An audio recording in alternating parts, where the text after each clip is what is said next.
Hello hello Devki, ನಾನು ರುಕ್ಮಿಣಿ ಮಾತಾಡ್ತಿದ್ದೀನಿ. ಓ ಅತ್ತಿಗೆ ಆರಾಮ? ನಮ್ದು ಒಂದ್ ಸಣ್ಣ ಶಾಸ್ತ್ರ ಇತ್ತು, ಅದನ್ನ ನಾಳೆ ಮಾಡ್ಬಿಡೋಣ ಅಂತ ಮಾತಾಡ್ತಾ ಇದ್ವಿ. ಒಂದ್ ನಿಮಿಷ, ಅತ್ತೆ ಮಾತಾಡ್ತಾರೆ.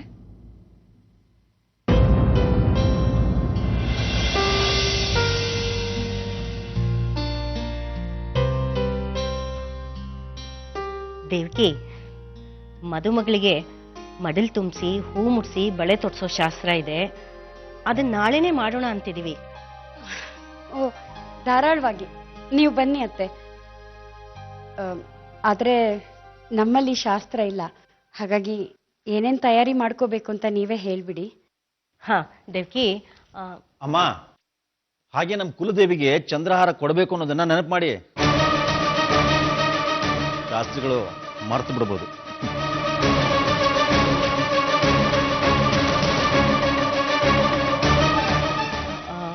ದೇವ್ಕಿಯವರೇ, ಅದು ಅವತ್ತು ಚಂದ್ರಹಾರದ ಬಗ್ಗೆ ನಿಮ್ಮ ಯಜಮಾನ್ರ ಹತ್ರ ನಾವು ಹೇಳಿದ್ವಿ.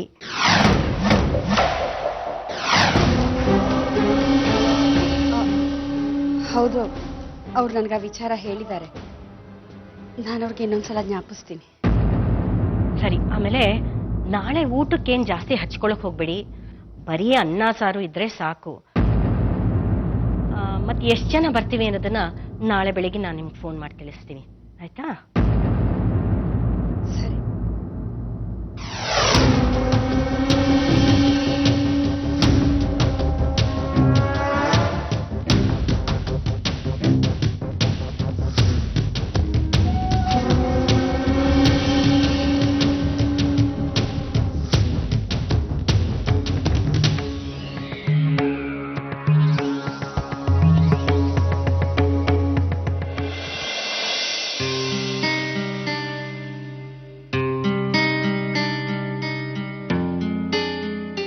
ಅಜ್ಜಿ, ಎಲ್ಲರದು ಊಟ ಆಯ್ತಲ್ವಾ? ಆಯ್ತಮ್ಮ, ಇನ್ನೆಲ್ಲರ ಬೇಗ ಹೋಗಿ ಮಲ್ಕೊಳ್ಳಿ. ನಾಳೆ ಬೆಳಿಗ್ಗೆ 5 ಗಂಟೆಗೆ ಎದ್ದು 9:30 ಅಷ್ಟೊತ್ತಿಗೆ ನಾವು ಮಧುರಾಪುರದಲ್ಲಿ ಇರಬೇಕು. ನಾಳೆ ಬಳೆ ತೊಡ್ಸೋ ಶಾಸ್ತ್ರ ಅಲ್ವಾ? ನಾ ಮರ್ತೇ ಬಿಟ್ಟಿದ್ದೆ, ಇನ್ನು ಸೀರೆನೇ ಸೆಲೆಕ್ಟ್ ಮಾಡಿಲ್ಲ. ಅಮ್ಮ, ಈ ಮಧುರಾಪುರಕ್ಕೆ ತಿರುಗಿ ತಿರುಗಿ ಸಾಕಾಗ್ಬಿಟ್ಟಿದೆ ನನಗೆ.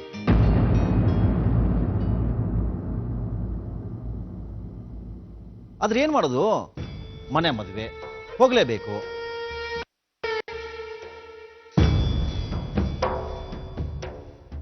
ನಾಳೆ ಶಾಸ್ತ್ರಗಳಿಂದ ಏನಾದ್ರೂ ಎಡವಟ್ಟಾದ್ರೆ ಅಪಶಕನ ಆದ್ರೆ ಭಯ ಅಂತಷ್ಟೇ.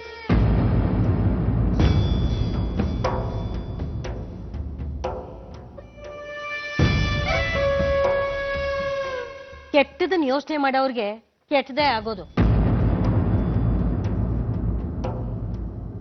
ಮನಸ್ಸು ಒಳ್ಳೇದಿದ್ರೆ ಯಾವ ಭಯನೂ ಆಗೋಲ್ಲ. ಸರಿ, ರಾತ್ರಿ 10 ಗಂಟೆ ಆಯ್ತು, ಇನ್ನೆಲ್ರೂ ಹೋಗಿ ಮಲ್ಕೊಳ್ಳಿ. ಸುಜಾತ, ಬಾಮ್ಮ.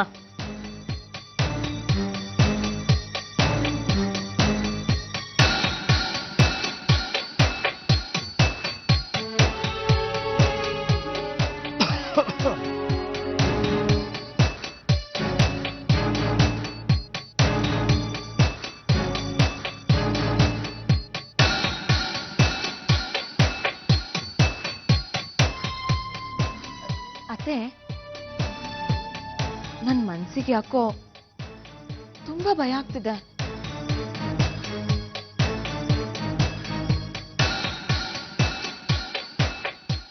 ಅದು ಆ ಜಲ್ಜಂಗಾದ ಅವಮಾನ ನೋಡಿದ್ಮೇಲಂತೂ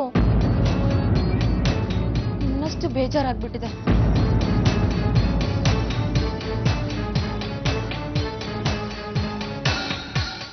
ನಾಳೆ ವಿಶು ರಾಧಿಕಂಗ್ ಹುಟ್ಟಿದ ಮಗುಗೂ ಹೀಗೆ ಆಗುತ್ತೆ ಅಂತ. ರಮ್ಯಾ,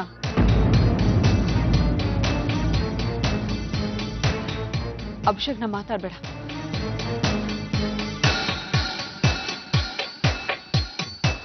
ನೋಡಮ್ಮ, ಇದ್ರಲ್ಲಿ ಅಪಶಕುನ ಏನ್ ಬಂತು? ನಾವು ನಾಳೆ ಈ ಪರಿಸ್ಥಿತಿನ ಎದುರಿಸಲೇಬೇಕಲ್ಲ. ಸ್ವಲ್ಪ ಪ್ರಾಕ್ಟಿಕಲ್ ಆಗಿ ಯೋಚನೆ ಮಾಡಿ ಅಮ್ಮ ಹೇಳ್ತಿರೋದು ಸರಿ.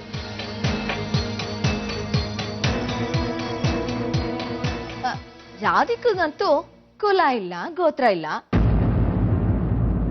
ನಾವೆಲ್ಲ ಏನೋ ದೊಡ್ಡ ಮನ್ಸ್ ಮಾಡಿ ಅವಳನ್ನ ವಿಶ್ವ ಹೆಂಡತಿ ಅಂತ ಒಪ್ಕೋತೀವಿ, ದೇವ್ರ ಮನೆ ಒಳಗೂ ಬಿಟ್ಕೋತೀವಿ. ಆದ್ರೆ ಸಮಾಜ ಒಪ್ಪಲ್ವಲ್ಲ.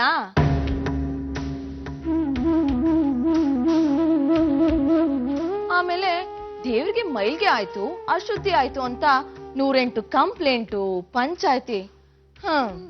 ಇದೆಲ್ಲ ಬೇಕಾ?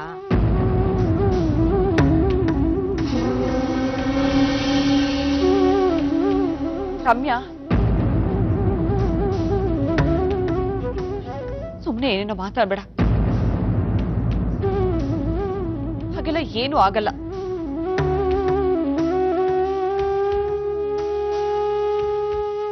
ನೀನ್ ಪದೇ ಪದೇ ಅದನ್ನ ಎತ್ತಿ ಆಡ್ಬೇಡ.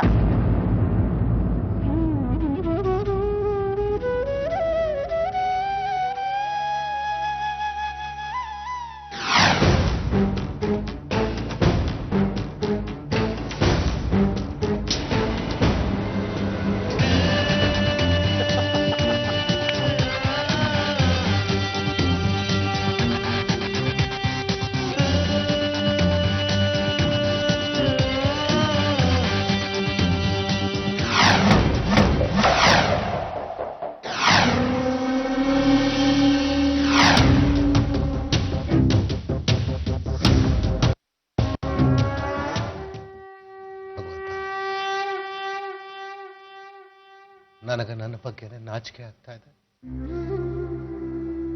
ಮುಖಕ್ಕೆ ಮುಖ ಕೊಟ್ಟು ಮಾತಾಡೋಕೆ ನನ್ನ ಕೈಯಲ್ಲಿ ಸಾಧ್ಯ ಆಗ್ತಾ ಇಲ್ಲ. ಆ ಶಕ್ತಿನ ಕಳ್ಕೊಂಡಿದ್ದೀನಿ. ನಾಳೆ ಊರಿನ ಜನಗಳನ್ನ ನಾನು ಹೇಗೆ ಎದುರಿಸ್ಲಿ?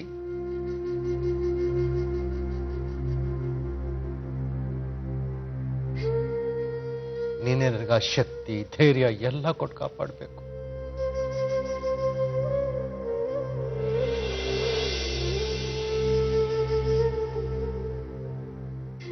ರೀ,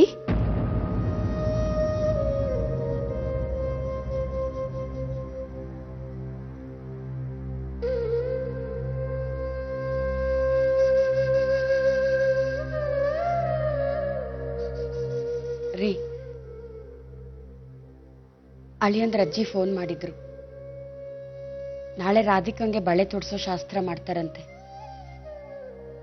ಆಗ್ಲೇ ನಾವು ಕುಲದೇವಿಗೆ ಚಂದ್ರಹಾರ ಅರ್ಪಿಸ್ಬೇಕಂತೆ.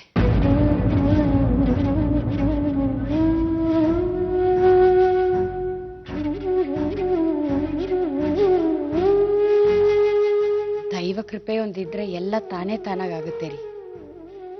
ನೋಡಿ, ಬಳುವಳಿ ಪೆಟ್ಟಿಗೆ ತರೋದಕ್ಕೆ ದುಡ್ಡಿಲ್ಲ ಅಂತ ಬಿಟ್ಟು ಬಂದಿದ್ರಿ. ಆದ್ರೆ ಹರಿಹರಪುರದ ಸಾಹುಕಾರರು ದೊಡ್ಡ ಪೆಟ್ಟಿಗೆನೆ ನಿಮಗೆ ದಕ್ಷಿಣೆಯಾಗಿ ಕೊಟ್ಟು ಕಳಿಸಿದ್ರು. ಆ ದೇವ್ರೆ ಆ ಸಾಹುಕಾರ ರೂಪದಲ್ಲಿ ನಮಗ್ ಸಹಾಯ ಮಾಡ್ತಿದ್ದಾನೆ ಅಂತ ನನಗೆ ಅನ್ನಿಸ್ತಿದೆ ರೀ.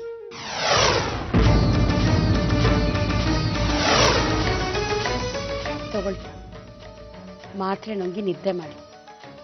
ಬೆಳಿಗ್ಗೆ ಬೇಗ ಹೇಳ್ಬೇಕು ರೀ. 10-11 ಗಂಟೆ ಅಷ್ಟೊತ್ತಿಗೆ ನೆಂಟರೆಲ್ಲ ಬಂದ್ಬಿಡ್ತಾರೆ.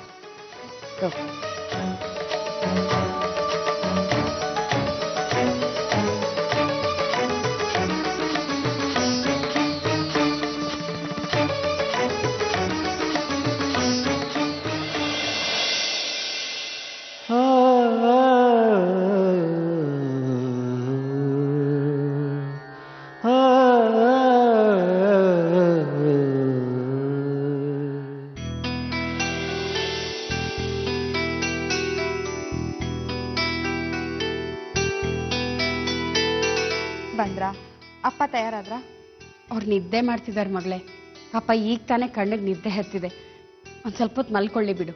ನೀ ಒಂದ್ ಕೆಲಸ ಮಾಡು, ದೇವಸ್ಥಾನಕ್ಕೆ ಹೋಗಿ ಪೂಜೆಗೆಲ್ಲ ಸಿದ್ಧತೆ ಮಾಡ್ಕೋ. ಅಷ್ಟ್ರಲ್ಲಿ ಅವ್ರು ಬರ್ತಾರೆ. ಸರಿಮಾ, ಪಾಪ ಮಲಗ್ದವ್ರನ್ನ ಎಬ್ಸೋದ್ ಬೇಡ.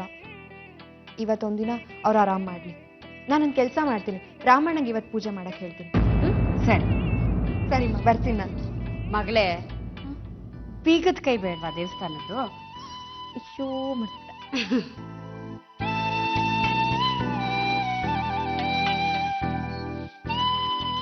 ಸರಿವಾ, ನಾ ಬರ್ತೀನಿ. ಸರಿ ಕಣ್.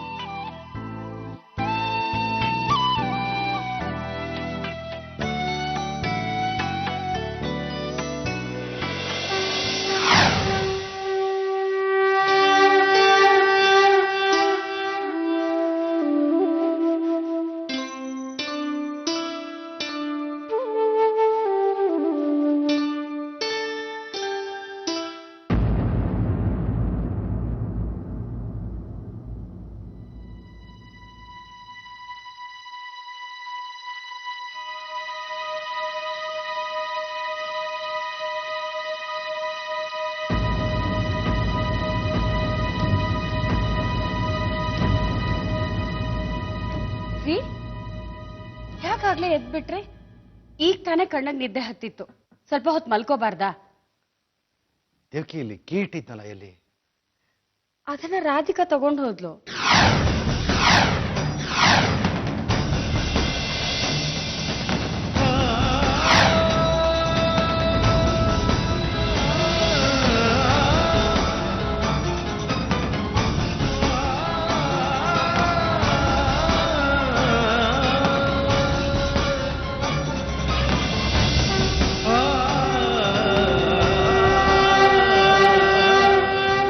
ಕಳಿಸ್ದೆ. ರಾಮಣ್ಣನ ಕೈಲಿ ಪೂಜೆ ಮಾಡಿಸ್ತೀನಿ ಅಂದ್ಲು. ನಿನ್ನೇನು ಪೂಜೆ ಮಾಡಿರ್ಲಿಲ್ಲ. ಇವತ್ತು ಪೂಜೆ ಮಾಡ್ಲಿಲ್ಲ ಅಂದ್ರೆ ನಿತ್ಯ ಪೂಜೆಗೆ ಬರೋರ್ಗೆ ಕೋಪ ಬರಲ್ವೇನ್ರಿ?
ಎಲ್ಲಿ ದೇವ್ರ ವಿಗ್ರಹನೇ ಕಾಣ್ತಾ ಇಲ್ಲ.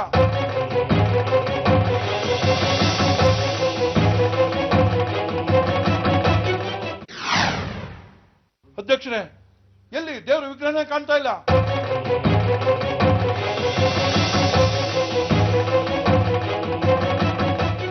ಶಾಸ್ತ್ರಗಳಿರೋದ್ರು.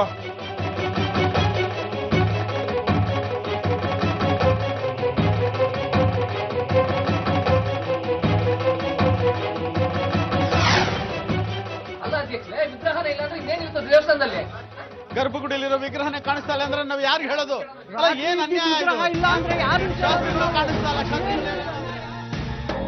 ವಿಗ್ರಹನೇ ಕಾಣಿಸ್ತಾ ಇಲ್ಲ ಅಂದ್ರೆ ನಾವೇನ್ ಮಾಡೋದು ಈಗ?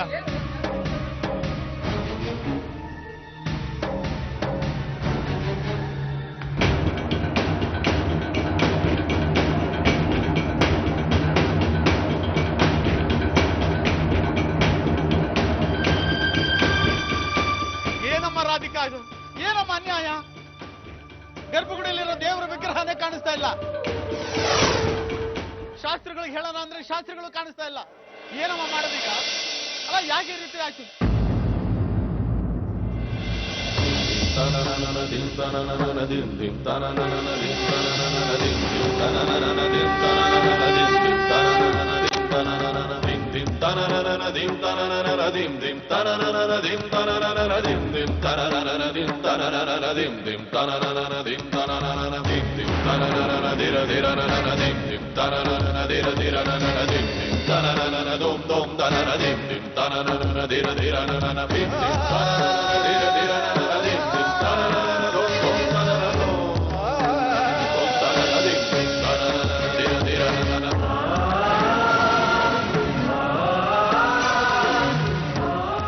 ಶಾಸ್ತ್ರಿಗಳೇ, ದೇವರ ವಿಗ್ರಹನೇ ಕಳುವಾಗಿದೆ.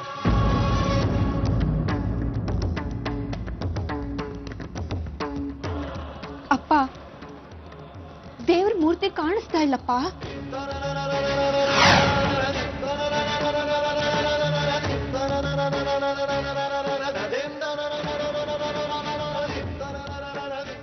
ಶಾಸ್ತ್ರಿಗಳೇ, ಮೂರ್ತಿ ಕಳವಾಗಿದೆ, ನಮ್ಗೆಲ್ಲ ಗಾಬರಿ ಆಗಿದೆ. ನೀವು ನೋಡಿದ್ರೆ ಏನು ಆಗೇ ಇಲ್ಲ ಅನ್ನೋ ತರ ಸುಮ್ಮನೆ ನಿಂತ್ಕೊಂಡಿದ್ದೀರಲ್ಲ.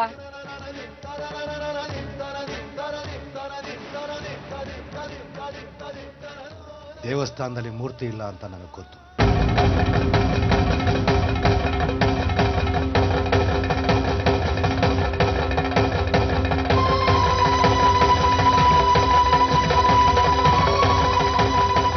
ವಿಗ್ರಹ ಏನಾಯ್ತು ಅಂತ ಹೇಳಿ ಶಾಸ್ತ್ರಿಗಳೇ.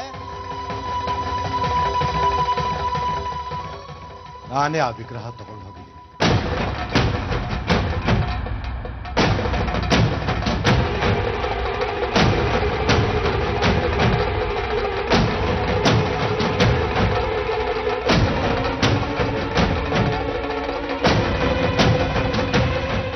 ಅಪ್ಪ, ಏನ್ ಹೇಳ್ತಿದ್ದೀರಪ್ಪ ನೀವು?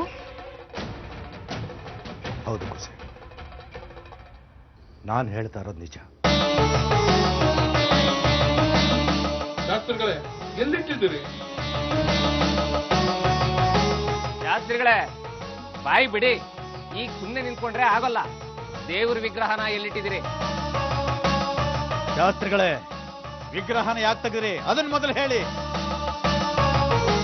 ದೇವಸ್ಥಾನದಲ್ಲಿರೋ ವಿಗ್ರಹ ಭಕ್ತರ ಸ್ವತ್ತು, ಅದನ್ನು ತೆಗೆಯೋ ಅಧಿಕಾರ ನಿಮಗಿಲ್ಲ.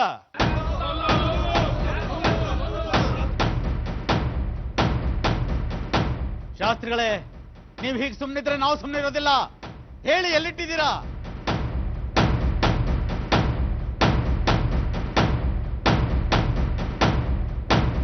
ಅಧ್ಯಕ್ಷರೇ, ಇವ್ರು ಸುಮ್ಮನೆ ಇರೋದು ನೋಡಿದ್ರೆ ಇವರೇ ದೇವ್ರ ವಿಗ್ರಹನ ಕದ್ದು ಯಾರಿಗೋ ಮಾರಿದ್ದಾರೆ ಅನ್ಸುತ್ತೆ. ಅನ್ಸುತ್ತೆ ಏನು? ಮಾರಿದ್ದಾರೆ, ಹೌದು. ನಾವು ಸುಮ್ಮನೆ ಇರಬಾರ್ದು. ಏನ್ರಪ್ಪ?